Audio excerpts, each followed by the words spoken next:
Mayordomía de la familia. ¿Cuántos se sienten bendecidos por la familia que tienen? Amén. ¿Cuántos le dan un aplauso a Jesús por esas familias? Gloria a Dios por nuestra familia. Y quiero que abra su Biblia en 1 de Timoteo capítulo 3 versículo 4. La Biblia nos dice lo siguiente: deben gobernar bien a su propia familia. Levante su mano y diga: yo debo gobernar bien a mi propia familia. Y dice: y educar a sus hijos para que sean obedientes y respetuosos. En la versión Palabra de Dios para Todos dice: deben dirigir bien a su propia familia, es decir, que sus hijos les obedezcan y siempre les respeten. Hay dos palabras ahí: gobernar, dirigir. Y esto nos habla a nosotros de manejar, de administrar, de cuidar. Estamos llamados a ser buenos administradores de la familia. Hace 8 días hablamos sobre el tiempo y establecimos en uno de los puntos que nuestra familia es nuestra primera empresa. Amén, amado. Es nuestra empresa más importante y tenemos que administrarla de la manera que Dios quiere. Ahí hay unas imágenes que quiero mostrarles. Dice buena administración. Y usted en esa imagen puede ver familias felices, familias que comparten, familias que tienen bienestar. Cuando hay una buena administración de la familia, en la familia hay un buen ambiente, hay un bienestar. Pero hay otra imagen que está saliendo ahí en las pantallas, que nos muestra familias donde hay una mala administración, familias donde hay dolor, donde hay sufrimiento, donde hay maltrato. ¿Qué clase de administración y qué clase de ambiente tenemos nosotros en casa? Cuando hay una buena administración, entonces nosotros vamos a tener familias saludables. Ahí aparece en la pantalla otra imagen: familias saludables. ¿Cuántos tienen familias saludables aquí? Sanas, familias en bendición. Hay unas características que encontraba yo en un libro que estudiaba acerca de las familias la otra vez, acerca de las familias sanas, y dicen: cuando una familia es sana, tiene las siguientes características. Hay un ambiente, se crea un ambiente de bienestar donde hablamos. Las familias sanas hablan, o sea que tienen buena comunicación. Se expresan los sentimientos. En una familia sana hay te amo, hay te quiero, hay eres importante, hay tú eres lo mejor, hay expresión de sentimientos. En una familia sana se aceptan los problemas, es decir, en toda familia hay problemas. Así haya una buena administración, sabemos que en todo lugar hay problemas, en toda familia hay problemas, pero en las familias saludables se aceptan que hay problemas, pero también se asumen responsabilidades.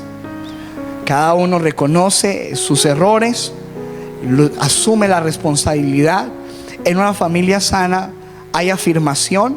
Afirmación es nosotros poder decirle a la gente: tú eres especial, eres importante, lo que estás haciendo lo estás haciendo muy bien. Cada uno afirma a el otro miembro de su familia en su rol. Y en una familia sana se modela la espiritualidad, es decir, no solamente se habla de la Biblia, sino que se muestra la Biblia. Ese es el problema que hay en las familias que no tienen buena administración. Puede que se hable de la Biblia, pero no se ve la Biblia en los roles, y entonces hay un desorden. Cuando hay buena administración, entonces hay familias sanas. Cuando hay mala administración, entonces hay familias enfermas, familias rotas, familias que tienen gran daño. Y las características de las familias enfermas son familias donde no hay comunicación. Y no quiero que usted piense que cuando uno decir que no hablan es que no, son mudos. No, a lo mejor hablan, pero es una comunicación superficial, donde uno habla de cómo le fue, cómo está, pero no se habla del fondo del corazón, no se expresan sentimientos. No hay algo verdaderamente, una comunicación donde la persona pueda decir cómo se siente, cómo está, qué es lo que está pasando por su vida.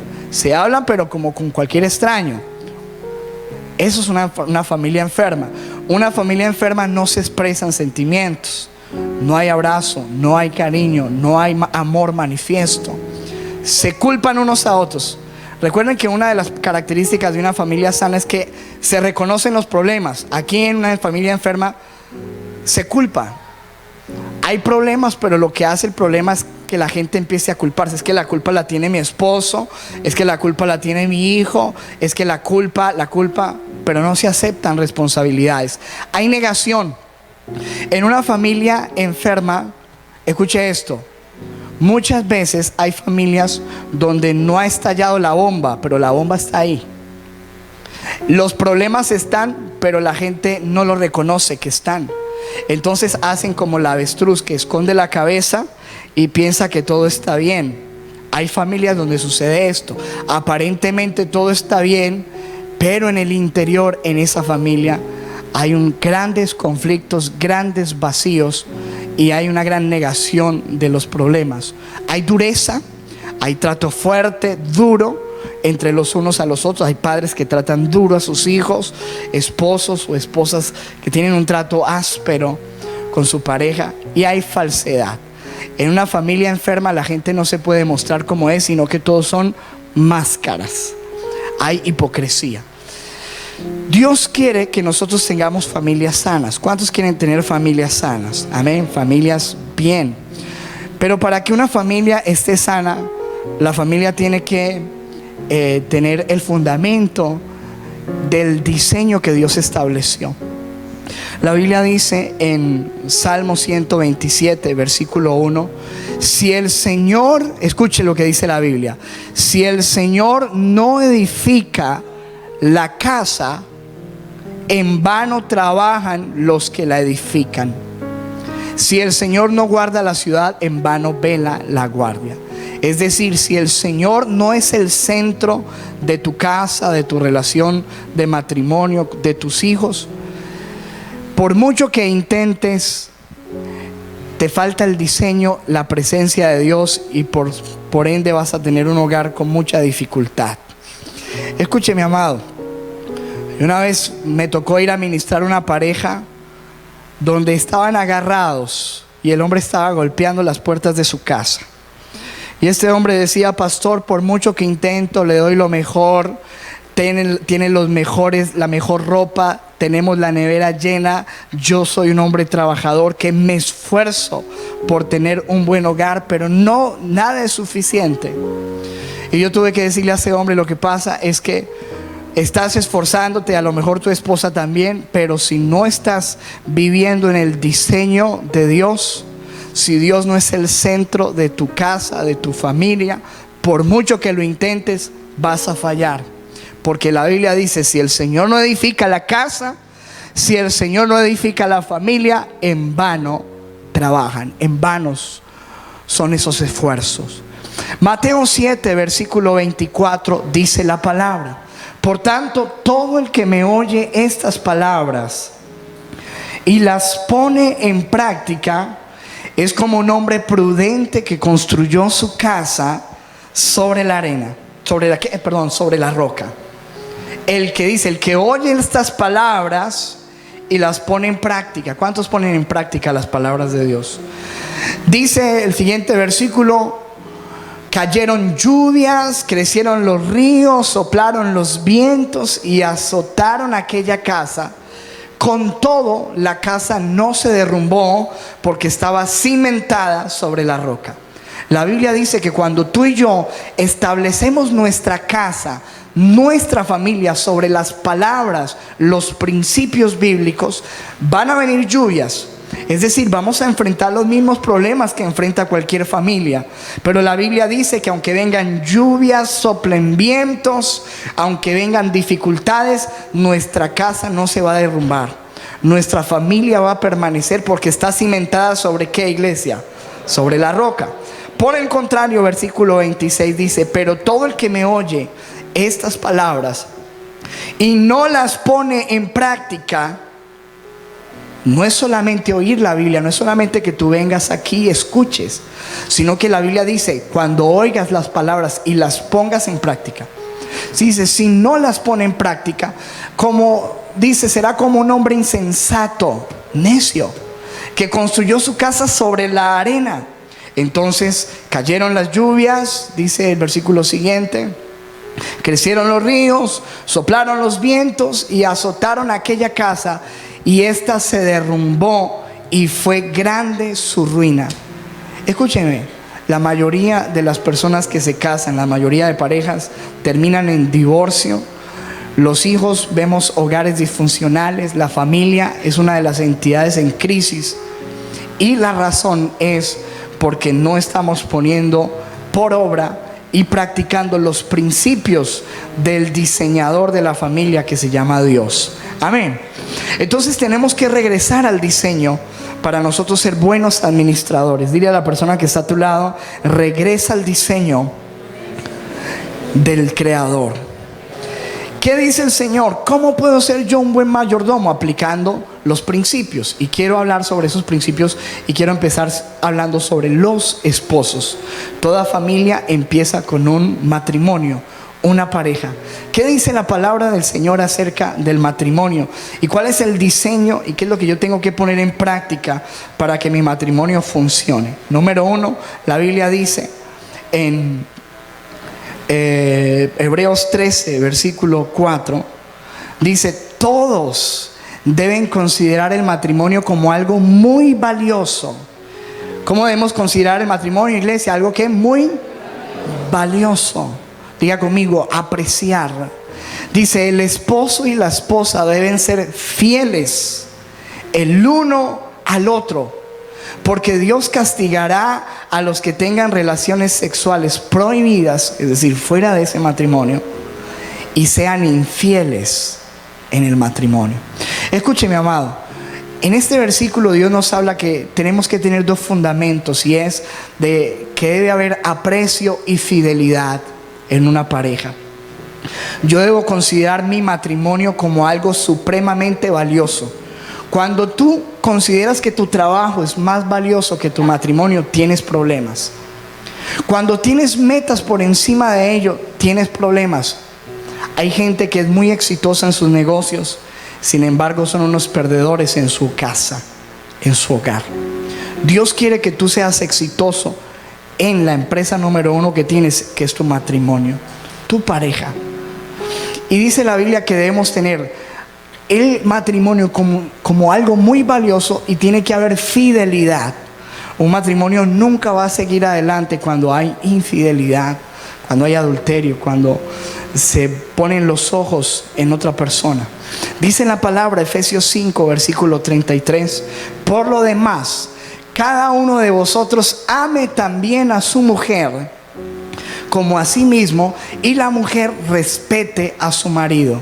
Hay dos bases para el matrimonio, y es el amor y el respeto. Diga conmigo, amor, respeto. ¿Qué le exige Dios al hombre hacia su mujer? ¿Qué le dice? Ame a su mujer.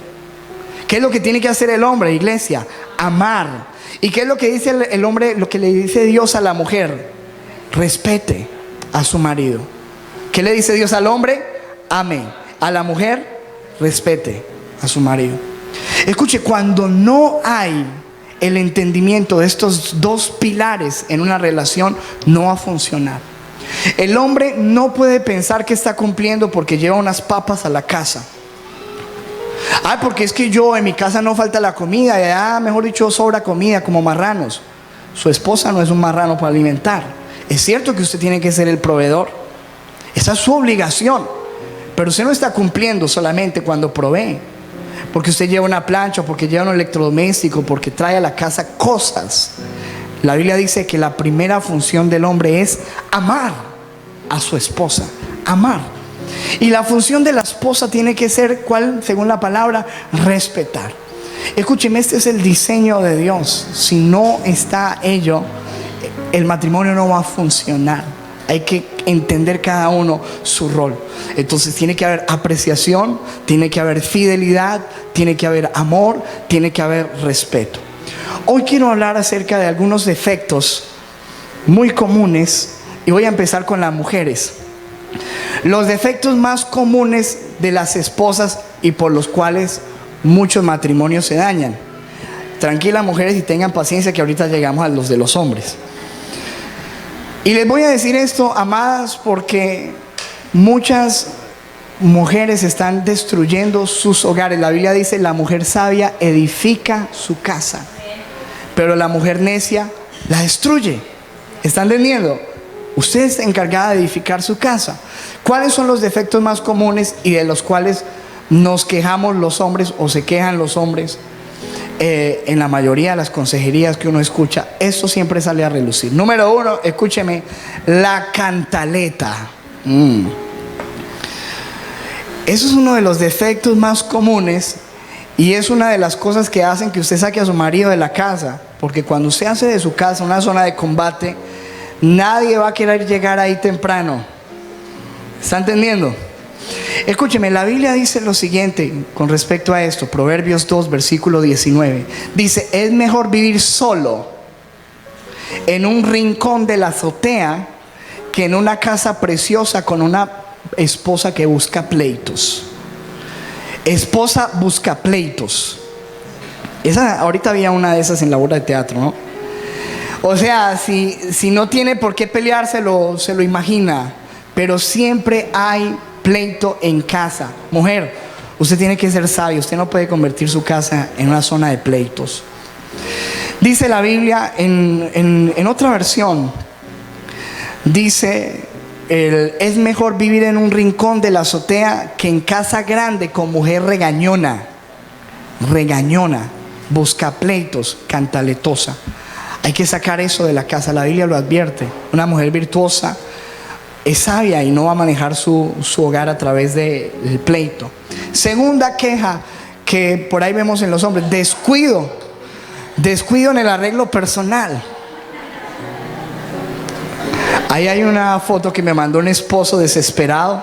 Dijo: pastor, haga algo, hable sobre esto. Escúcheme, amado. Usted cuando era novia, usted se esforzaba por verse bella, por estar limpia, por oler rico. Yo me acuerdo cuando yo iba a visitar a mi esposa, cuando éramos novios. Ella temblaba cuando yo iba a llegar.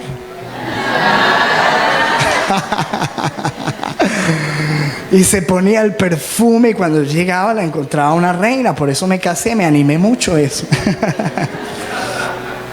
Pero muchas veces sucede, amadas hermanas, que empiezan a descuidarse ustedes en su arreglo personal y dejan de ser bellas.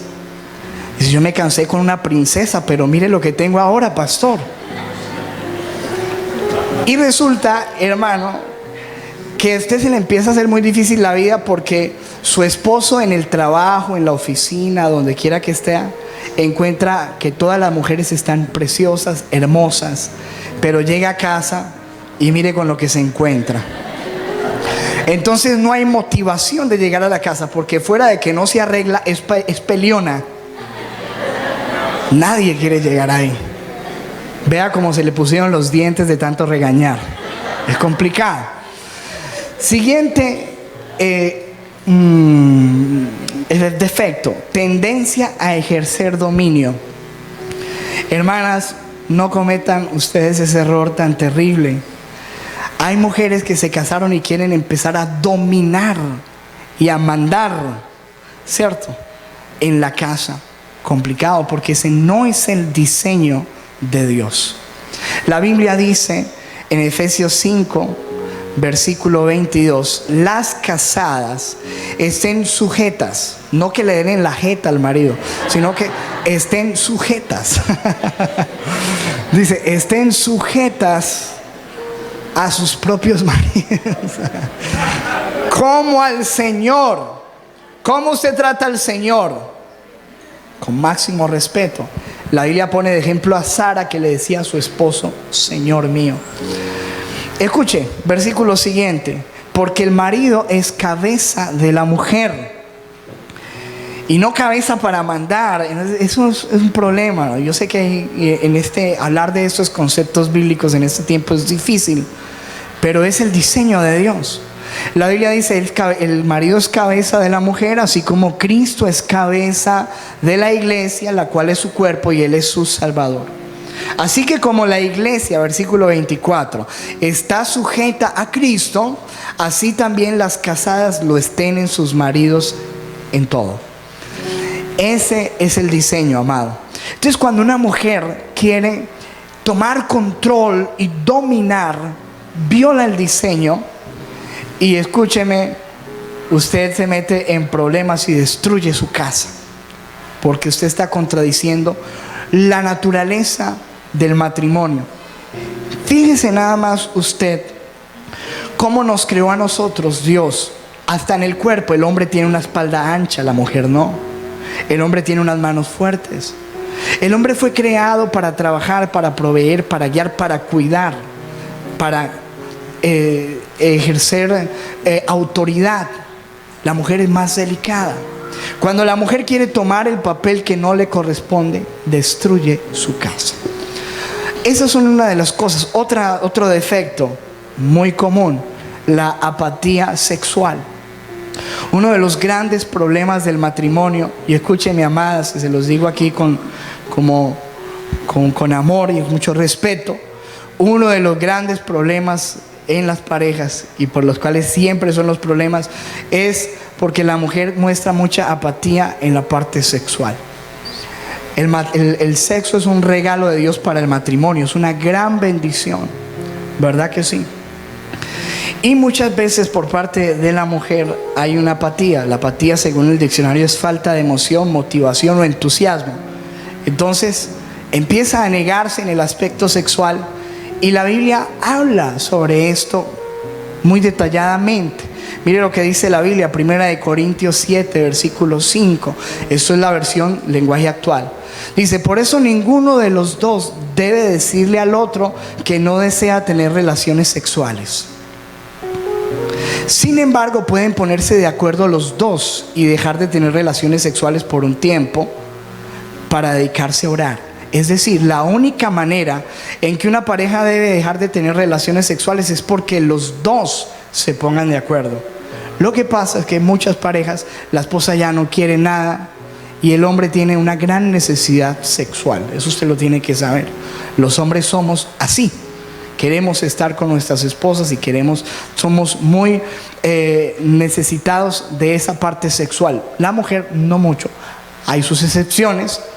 Pero entonces, cuando eso no se da, usted empieza a traer problemas, porque eso causa irritación, enojo en su esposo, y usted lo está tirando a la calle a que busque lo que no encuentra en la casa. ¿Está entendiendo, amada? Entonces, ojo con eso. La Biblia dice, por eso dice, no deben negarse en las relaciones sexuales, sino dedicarse, a no ser por mutuo consentimiento, para dedicarse a orar. Pero después deben volver a tener relaciones. No vaya a ser que al no poder controlar sus deseos, Satanás les haga caer en una trampa. Fíjense usted, hermano, que la Biblia se ocupa de todos los detalles. Si esto lo dice el Creador, hermana, ojo, active esa parte en su vida. Atienda a su esposito, por favor. No le corte los servicios, que usted está tirando su matrimonio a través de esa área. Siguiente, otro de los defectos muy comunes es los celos. ¿Cierto? Lo que causa también que hayan problemas, contiendas, pleitos. Y ojo con eso, increíblemente, escúcheme, nosotros publicamos todas nuestras enseñanzas en YouTube. Y una de las enseñanzas, es la segunda más escuchadas de todas, es la enseñanza sobre los celos. Me escriben mucho personas de varias partes, de otras naciones, de muchas partes, de muchas naciones me han escrito. Personas que han conocido al Señor a través de esto, porque dicen: tengo problema de celos, tengo problema de celos, tengo problema de celos. Y estuve buscando algo y encontré. Y me doy cuenta, hermano, que es un problema muy grande, muy común hoy día, y que es una de las grandes causantes de divorcio: los celos. No sea celosa. Los celos son gran parte una desconfianza, una inseguridad personal, una inseguridad en Dios, una falta de confianza. Si usted tiene problemas con eso, escúchelo ahí en YouTube, Derribando el gigante de los celos. Pero no permita que eso destruya su casa. Siguiente, muy común es, algunos se quejan de que despilfarro, gastan el dinero, lo malgastan en cualquier cosa, y entonces también ocasiona problemas. Vamos a entrar en los muy comunes de los esposos. Escuche, errores más comunes de los esposos y que están haciendo que las familias entren en problemas. Número 1, defectos más comunes y de los cuales se quejan mucho las mujeres, es falta de ternura. Como la mujer fue diseñada para recibir, escúcheme, para recibir, y eso se demuestra en su parte sexual, receptora. La mujer es receptora, el hombre es proveedor. ¿Está entendiendo? Examine su vida, su parte sexual, todo, y así es en todo. Y la mujer siempre quiere recibir, y como está diseñada para recibir amor, usted puede darle todos los detalles que quiera, puede ser muy cumplido con el arrendamiento, con la papita, pero si usted no le da a ella eso, no pasa nada, amado. Entonces muchas mujeres dicen: mi esposo no es tierno, mi esposo no es amoroso. La Biblia dice en Colosenses capítulo 3 versículo 19: maridos, amad a vuestras mujeres y no seáis ásperos con ellas. Entonces hay hombres que las trataban muy bien cuando eran novias, cuando la estaban conquistando: mi princesa, mi doncella, mi amor, mi reina, mi cuchicuchi, mi ñanga, no sé. Pero después de que se casan se vuelven duros con ellas, ásperos, y eso ocasiona un corazón herido en la mujer. Son duros en el trato. Algunos pensaron que se casaron con otro hombre, casaron con una mujer. ¿Están entendiendo? Algunos la tratan como una sirvienta, como una esclava, como otro hombre, y entonces están muy equivocados. Falta de ternura. Dice Colosenses 3:19 en otra versión, dice: esposos, amen a sus esposas. La versión internacional dice: no sean duros con ellas. Duros con ellas. Hay que ser románticos y hay que ser tiernos con la mujer. ¿Estamos entendiendo, amados? Una vez en una consejería alguien me decía: no, pastor, pero es que yo soy cariñoso, yo le toco a ella las nalgas. Pero escúcheme, no es tocarle las nalgas, es tocarle el corazón. ¿Está entendiendo, amado? Porque usted puede ser muy tocador de nalgas, pero eso no toca, escúcheme, eso no toca la fibra del corazón. ¿Está entendiendo, amado? Bueno, no sé qué no le gusta mucho, pero es la verdad, amado. O sea, hay mucho que no toca corazón, no sabe tocar el corazón de su esposa, y eso se refleja en el matrimonio que tiene. Siguiente, falta de comprensión. No las entienden. La Biblia dice, amado, en 1 de Pedro 3 versículo 7: en cuanto a ustedes los esposos, sean comprensivos con sus esposas. Comprensivos. ¿Qué significa comprensivo? Que la entiende, que la comprende. Denles el honor que les corresponde, teniendo en cuenta que ellas son más delicadas. Escuche, varón, delicadas, y están llamadas a compartir con ustedes la vida que Dios les dará como herencia. Háganlo así para no poner estorbo a sus propias oraciones. Son delicadas, y dice la Biblia: compréndanlas, sean comprensivos. Adrian Rogers decía que muchos hombres conocen más de sus carros y de sus vehículos que de su esposa. Conocen cuando el carro le está sonando algo. Con el oído detectan cualquier problema de su carro, cualquier problema de su moto, lo conocen, saben, y son cuidadosos del auto que tienen. Cuando el auto le indica que le falta aceite, van y lo llevan. Cuando el auto les muestra que falta gasolina, cuando ven una lámpara quebrada, están muy pendientes. Pero dicen: ojalá, dice Adrian Rogers, fueran así de comprensivos con sus esposas y las entendieran y supieran las señales que ellas envían, no las comprenden.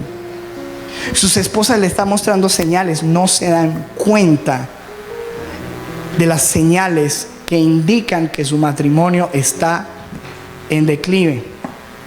No las comprende. Ahora, usted tiene que entender que se casó con una mujer y es un mundo totalmente diferente.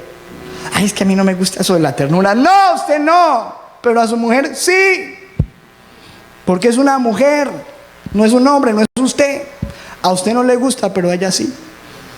¿Está entendiendo? Es que a mí no me... Pero ella sí, porque es una mujer y dice la Biblia, es delicada.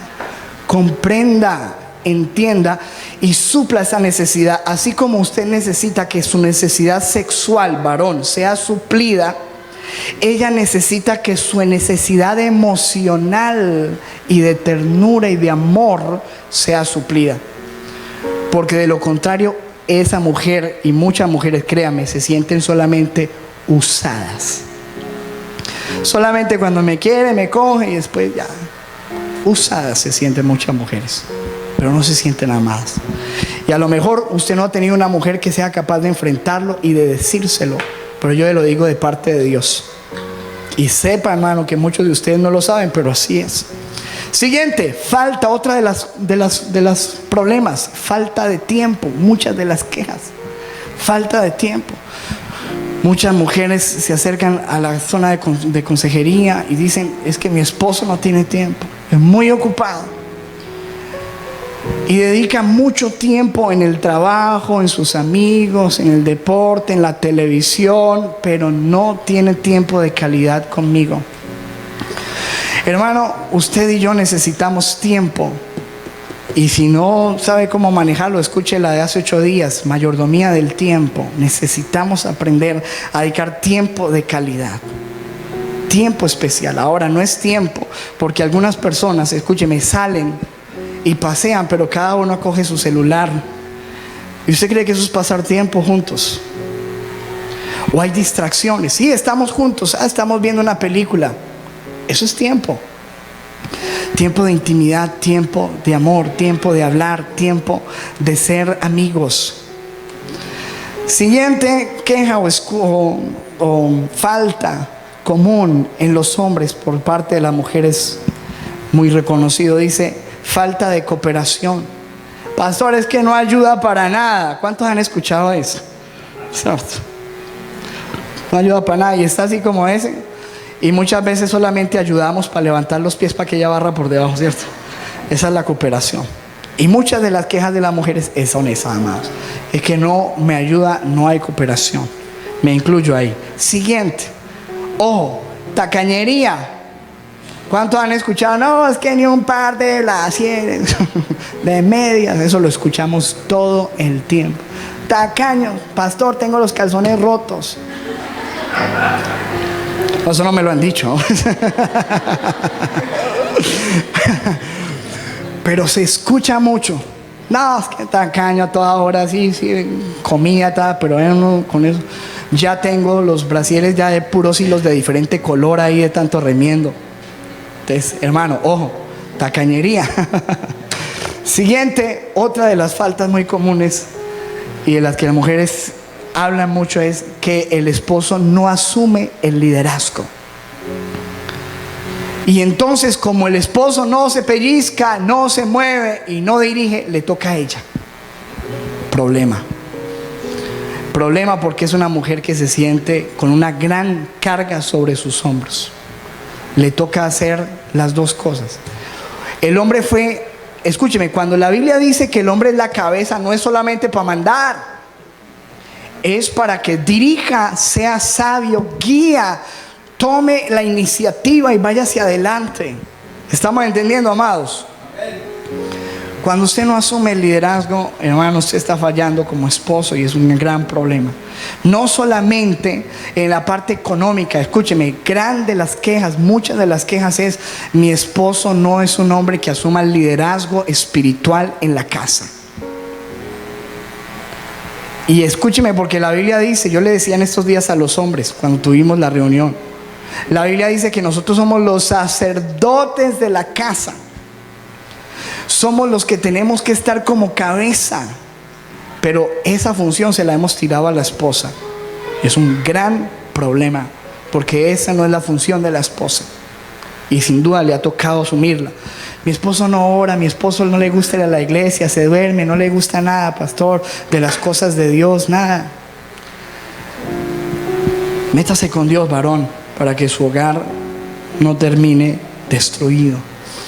Estas son una de las cosas que Dios quiere que volvamos nosotros al diseño que Él ha establecido en su palabra, para que podamos, escúcheme, tener un hogar sano.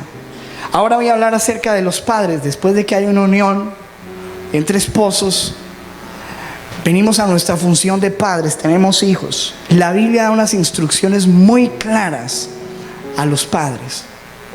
Y cuando hablo de padres, hablo de mamá y de papá. La Biblia dice que nuestras funciones tienen que ser realizadas porque nuestros hijos son una gran bendición.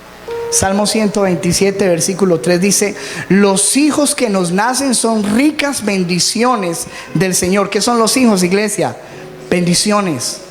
Diga a la persona que está a tu lado: tu hijo es una bendición del Señor. Dice el versículo 4: son como flechas en las manos del guerrero. Son los hijos de la juventud. Flechas. Nuestros hijos son flechas. Y ya hablamos sobre ello el año pasado, cuando hablamos de la mamá.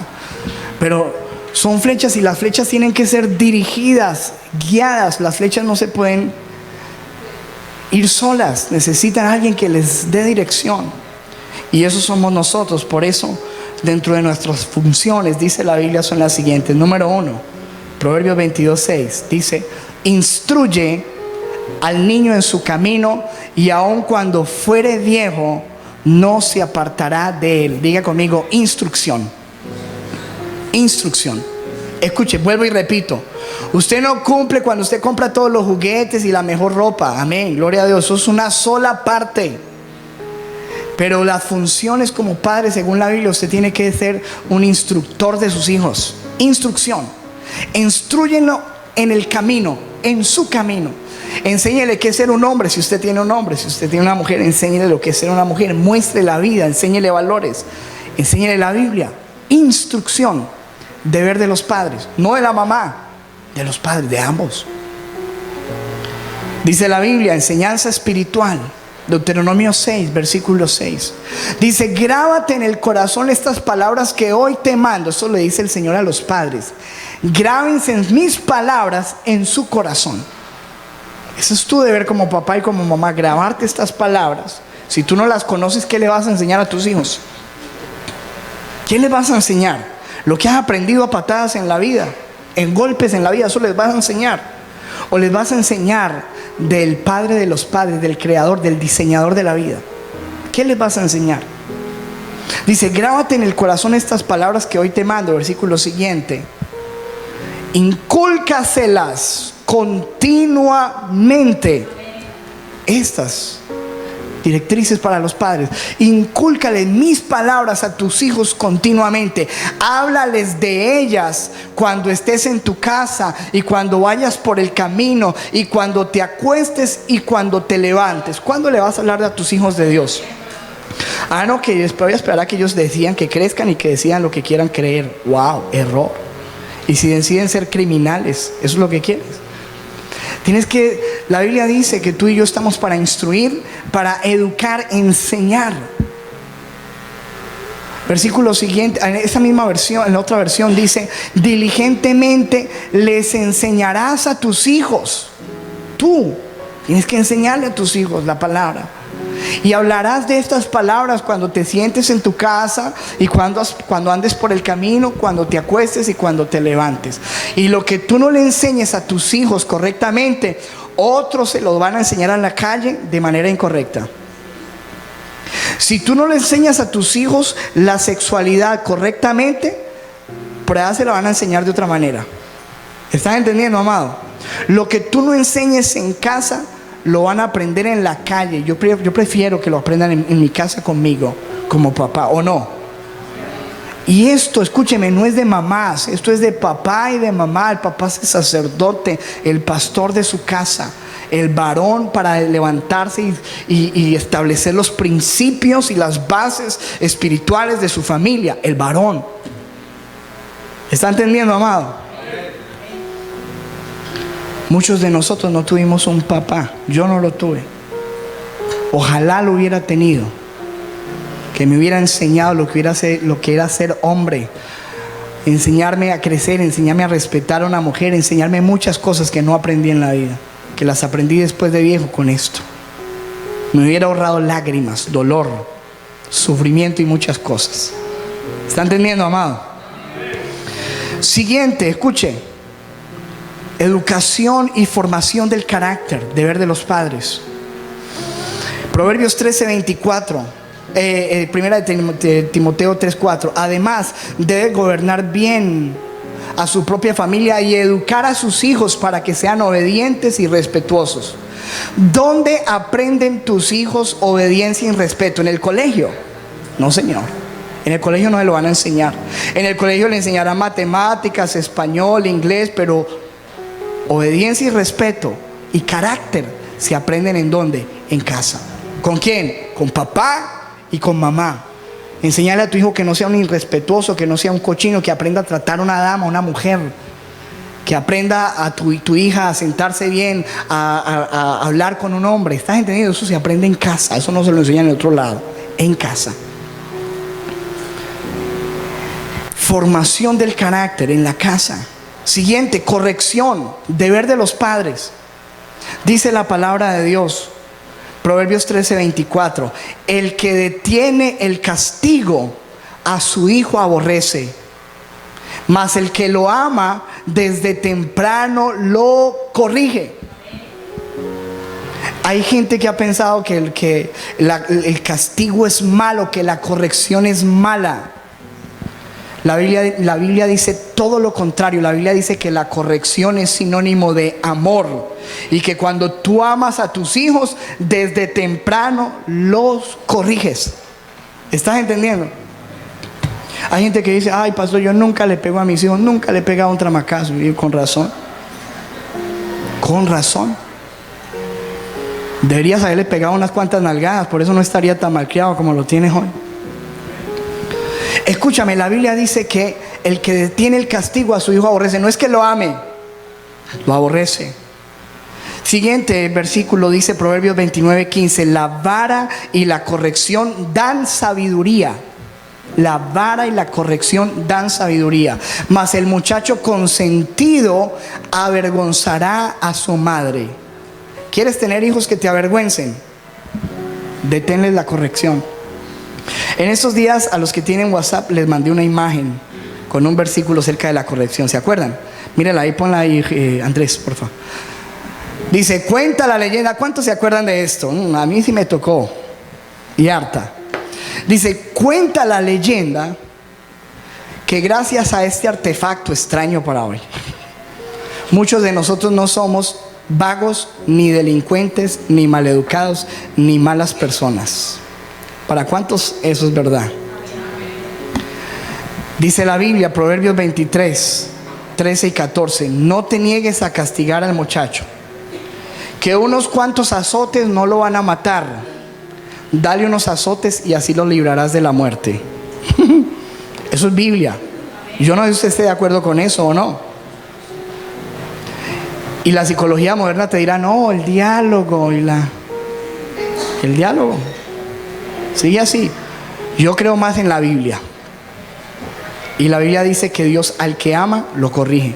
Corrige a tus hijos si los ama. Eso es una de las funciones de los padres. No dale todo para destruirlos. Enseñarles guianza espiritual, enseñanza, instrucción, corrección. Siguiente. Escuche, los padres están puestos para estorbar el pecado de sus hijos. Primera de Samuel, capítulo 3, versículo 12, nos cuenta la historia de un excelente hombre y siervo de Dios, un excelente sacerdote, un terrible padre. Un muy buen cristiano, un pésimo mayordomo de sus hijos. La Biblia dice que Dios tuvo que juzgar a este hombre y lo juzgó por esto. Escuche lo que le dijo Dios: aquel día yo cumpliré contra Elí, que era el sacerdote del pueblo, todas las cosas que he dicho sobre su casa desde el principio hasta el fin. Versículo siguiente: y le mostraré que yo juzgaré su casa para siempre. Mire, juicio trae en la casa por la iniquidad que él sabe, porque sus hijos han blasfemado a Dios y él no los ha estorbado. Sus hijos han blasfemado a Dios y él no los ha estorbado. ¿Sabes qué hacían sus hijos? Sus hijos se acostaban con las mujeres en el mismo templo y él nunca fue capaz de estorbarlos. Hay padres que le compran los condones a sus hijos, que le aceptan la niña para que se acueste con él en la habitación. Tú no estás para eso, hijo. Tú estás para estorbar el pecado de tus hijos. Si no, vas a sufrir, vas a traer juicio a tu casa. Tú mismo lo traes. Eso fue lo que le pasó a Elí.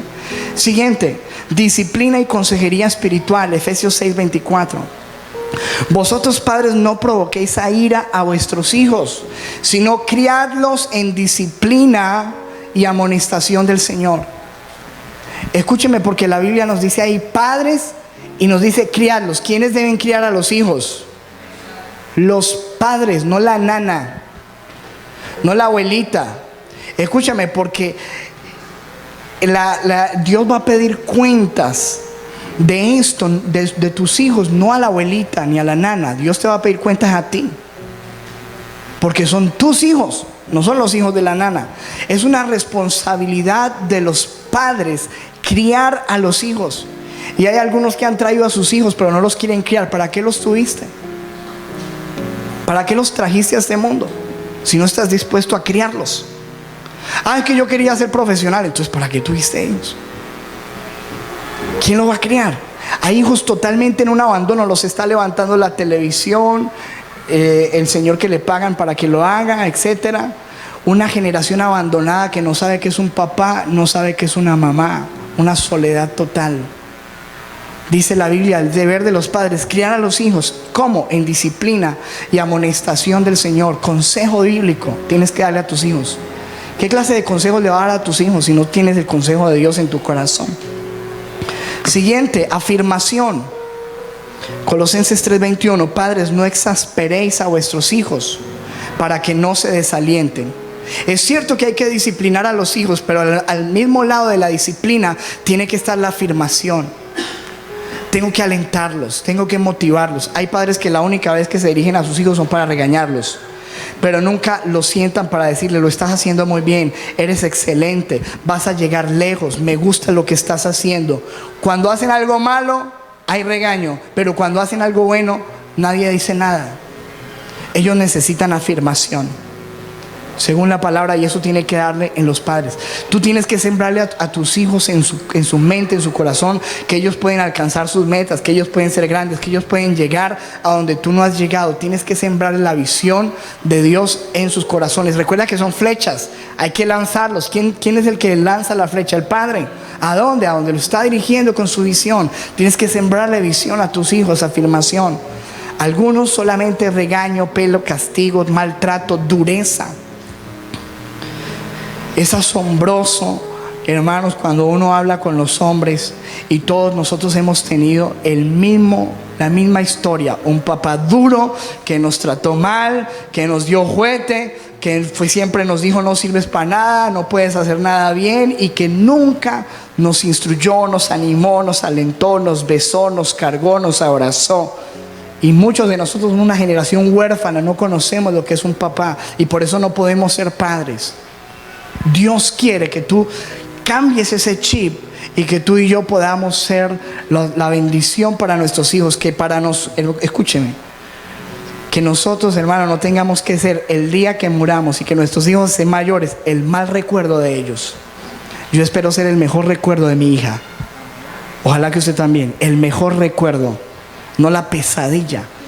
Dice la Biblia: no los exasperen, no los atosiguen, no los llenen de desaliento, de desánimo.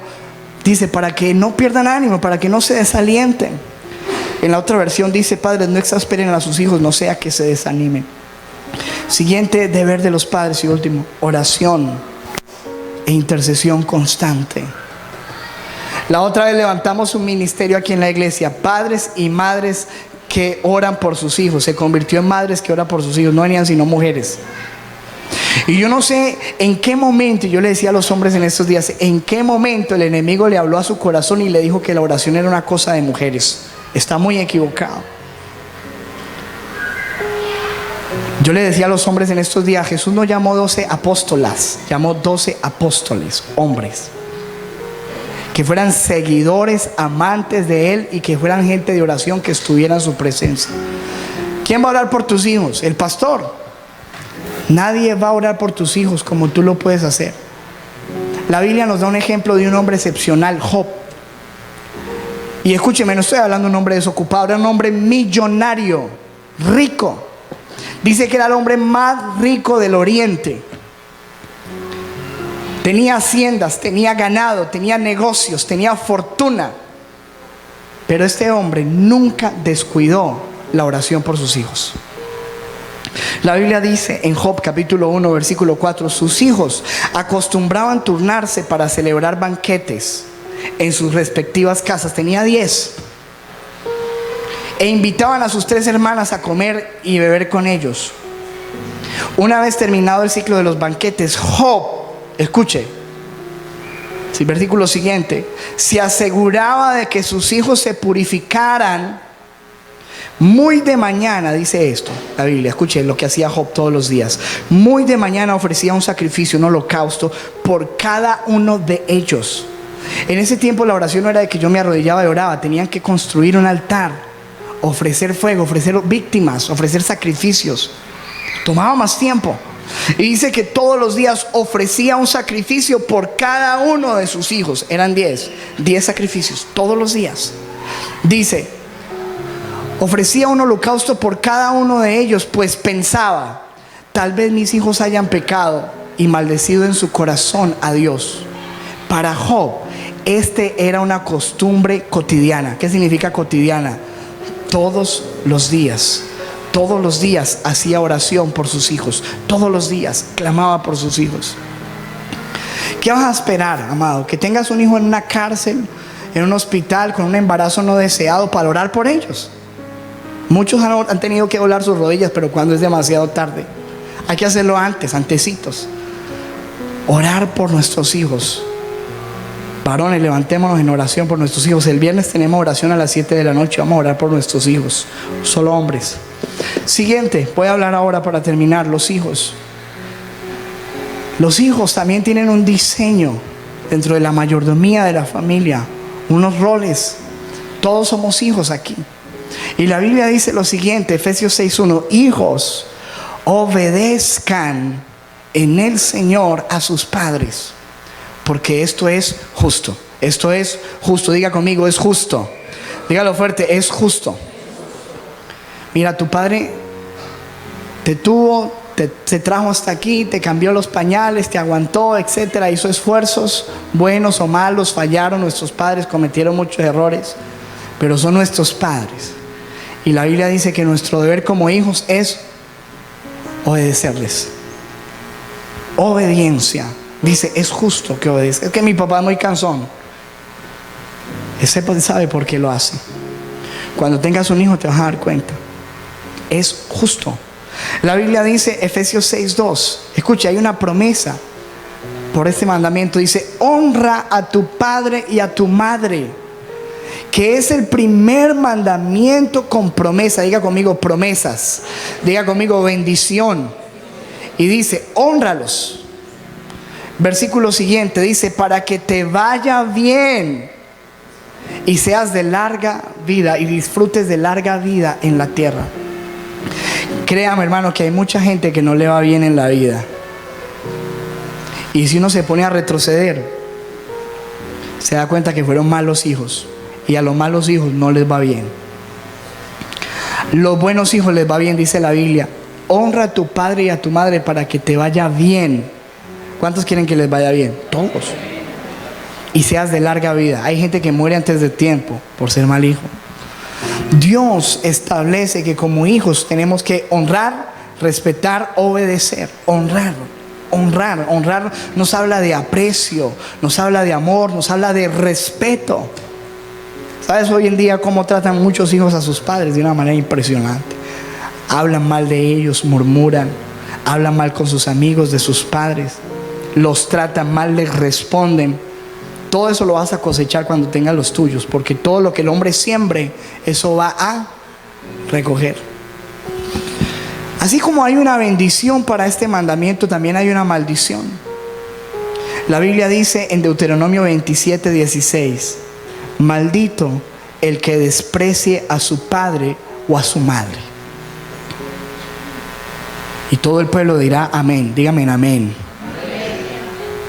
Eso lo ordenó Dios. Maldito el que desprecie su padre o su madre. Escuche, puede que nosotros no hayamos tenido los mejores, puede que se hayan equivocado, lo que sea, son nuestros padres.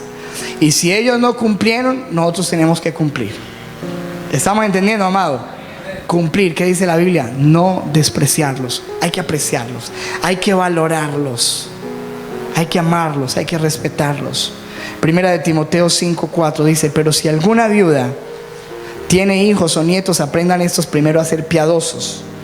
Los hijos o los nietos aprendan primero a ser piadosos para con su propia familia y a recompensar a sus padres, porque esto es lo bueno y agradable delante de Dios. Recompensar a los padres. Otra de las cosas que tenemos que hacer como hijos. ¿Sabes cuántas personas conozco yo que sus padres se esforzaron en trabajos muy humildes para darles una educación a sus hijos, y sus hijos se vuelven profesionales y los tiran al olvido? He conocido hijos que se avergüenzan de sus padres porque sus papás son analfabetas, no saben leer y escribir, se avergüenzan de ellos, les da pena de sus padres. Pero no les dio pena cuando les estaban pagando la universidad, ¿cierto? La Biblia dice: no te avergüences. Dice la Biblia: hónralos. Dice: recompénsalos. Todo lo que puedas hacer, una llamada, un cariño, tiempo, amor. No dejes botados a tus padres. Si Dios te bendice en la vida, bendice a tus papás, a tus padres. Amén. Y la familia en general, hay un mandamiento para toda nuestra familia en general. Dice la Biblia: quien no cuida de sus parientes. Primera de Timoteo 5:8. Quien no cuida de sus parientes, y especialmente de su familia, no se porta como un cristiano. Es más, tal persona es peor que quien nunca ha creído en Dios. Tremendo eso, ¿no? Dice: peor que quien nunca ha creído en Dios es una persona que no cuida a su familia. Tremendo eso. Tremendo eso. Es peor que un ateo, dice la Biblia. Peor que un ateo. Alguien que no cuida. La familia merece cuidado. En la versión Reina Valera dice: porque si alguno no provee para los suyos, y mayormente para los de su casa, ha negado la fe y es peor que un incrédulo. Proveer. Pero proveer no solamente dinero, afecto, tiempo, cariño, respeto, bendición, palabra de Dios. El buen mayordomo debe lograr que su familia, mira, nosotros como buenos mayordomos tenemos que tener estas metas, y voy a nombrarlas rápidamente. Número 1, tenemos que lograr que nuestra familia, número 1, esté unida. Unión en nuestros hijos, nosotros con las personas. Tenemos que procurar todo lo que tengamos que hacer para que seamos una familia. Porque escúchame, en los momentos más difíciles de la vida, las únicas personas que van a estar ahí son tu familia. Si alguien algún día te va a tener que cambiar un pañal, créeme que no va a ser ese amigo que tienes por ahí de chistes. Ese no te lo va a cambiar. Así que tienes que sembrar en tu familia y está unida. En los momentos de crisis, tu familia va a estar ahí. En los momentos de bendición, que también esté ahí. Aún estés a la distancia, la unidad tiene que estar ahí. Unidad. El buen mayordomo debe lograr que su familia esté unida. Número 2, tiene que lograr que su familia tenga amor manifiesto. La Biblia dice que el amor oculto no sirve. Ay, yo lo amo, pero nunca lo dices. ¿Qué te ganas con decir que lo amas? Hay gente que habla cosas maravillosas de su esposa con todo el mundo, pero nunca se las dice a ella. Mi esposa es una dura, mi esposa es una valiente, mi esposa es hermosa, mi esposa es fiel, pero nunca se lo dice a ella. ¿Qué te ganas con decírselo a otro? Tienes que decírselo a ella. La Biblia dice, mejor es reprensión manifiesta que amor oculto. Amor oculto. Es mejor un regaño que amor oculto. Amor oculto no sirve. El amor tiene que manifestarse. Aprovecha ahora que tienes tu familia, abraza, haz que en tu familia haya amor manifiesto. Tercero, tengan perdón. Escúcheme, la mayoría de las heridas que tienen las personas se ocasionan en la misma familia. En la familia cometemos errores, todos cometemos errores, los hijos, los padres, todos nos equivocamos. Pero en la familia tiene que haber algo que se llame perdón. No puede quedar el resentimiento allí. Y número 4, que la familia tenga a Dios. Esa tiene que ser tu meta. Escúcheme, que tenga a Dios. Lo primero que le tienes que dejar a tus hijos en esta vida es a Dios. Porque le puedes dejar una fortuna, pero si ellos no tienen temor de Dios, todo lo que hiciste en una vida se lo gastarán en unos segundos. Se echará a perder todo lo que conseguiste. Como lo dice algún predicador, hay muchos que trabajan en la herencia, pero no trabajaron en el heredero. La herencia se pierde cuando no se trabajó en el heredero. ¿Está entendiendo, amado? Trabaja en el heredero. Trabaja en el heredero, el que se va a quedar. Así usted le diga a lo último, hijo, le dejé para comer toda la vida. ¿Qué me dejaste, papá? Una cuchara. No importa. Le dejaste una cuchara, pero principios para que trabaje y se consiga la comida. ¿Está entendiendo, amado? Escúcheme, que tengan a Dios. Que le dejes la fe, que le dejes un Dios vivo. El Dios, le dijo el apóstol Pablo a Timoteo, el Dios de tu abuela y tu mamá. La fe que primero estuvo en tu abuela, que estuvo en tu mamá, y que yo sé, le dice el apóstol Pablo a Timoteo, que está en ti. ¿Dice eso la Biblia o no? Te dejé la fe. Déjale la fe a tus hijos, que tenga a Dios, que tu casa tenga a Dios, que en tu casa, escúchame, amado, tú puedes tener el mejor televisor, el mejor equipo de sonido. Yo he ido a hogares, me ha tocado estar en hogares donde hay todo, la comida se pierde, todos sufren, no está Dios. Que esté Dios en mi casa, que esté Dios. Si nos tenemos que comer un arroz con huevo, nos lo comemos, pero con Dios en el centro de la mesa. Amén. Con Dios. Denle un aplauso a Jesús. Escúcheme, amado. Versículo 24 de Mateo 7. Por tanto, todo aquel que me oye estas palabras, usted las ha escuchado hoy, las palabras de Dios, y las pone en práctica, es como un hombre prudente. ¿Cuántos son prudentes aquí? Que construyó su casa sobre la roca. Y cayeron las lluvias, crecieron los ríos, soplaron los vientos, azotaron aquella casa, y con todo la casa no se derrumbó porque estaba cimentada sobre la roca.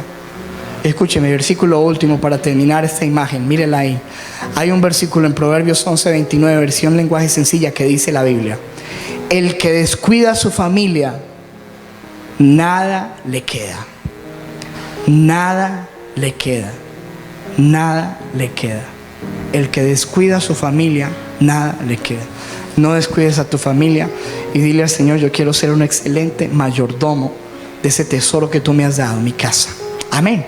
Ponte sobre tus pies, por favor, vamos a orar.